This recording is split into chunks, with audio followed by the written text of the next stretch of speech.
D'abord, il faut se donner à Dieu. Quand tu commences à vivre pour les intérêts du royaume, quand tu le as royaume failli a besoin de quelque chose, tu n'as pas besoin de te poser mille et une questions. Tu n'as pas besoin de l'exhortation du pasteur. Tu n'as pas besoin que les pasteurs pleurent. Tu n'as pas besoin qu'ils te parlent comment. Non.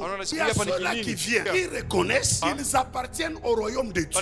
Et ils viennent à l'église pour recevoir l'instruction, pour recevoir l'orientation, pour être exhortés et fortifiés, afin que quand ils rentreront dans leur milieu, qu'ils soient les agents du royaume de Dieu pour apporter la lumière au monde. C'est pourquoi leur approche diffère des autres. Et quand ils viennent à l'église comme ça, ils ne regardent pas la prédication seulement, ils ne regardent pas seulement au pasteur, ils regardent même à l'église, ils regardent au bâtiment, ils viennent pour contribuer à l'avancement du royaume de Dieu. Parce qu'ils savent que c'est la raison pour laquelle ils ont été. Tout ce que toi tu as, ce n'est pas à toi, c'est à Dieu. Tu n'es qu'un gérant. J'ai dit à ma femme, moi j'ai toujours pensé que tout ce que j'ai, je suis un gérant de Dieu. Elle est là, elle sait. Vous comprenez ça? Parce que tout ce que j'ai n'est pas à moi, c'est là et à Dieu. Il m'a établi que comme gérant. Parce que tu es enfant spirituel. C'est comme ça que tu penses que ce que Dieu t'a donné pour gérer, tu penses que c'est à toi. C'est comme ça que tu vois, tu stagnes. Tu as Dieu, tu ne pêches pas, tu marches dans la crainte de Dieu, mais tu stagnes. Tu stagnes.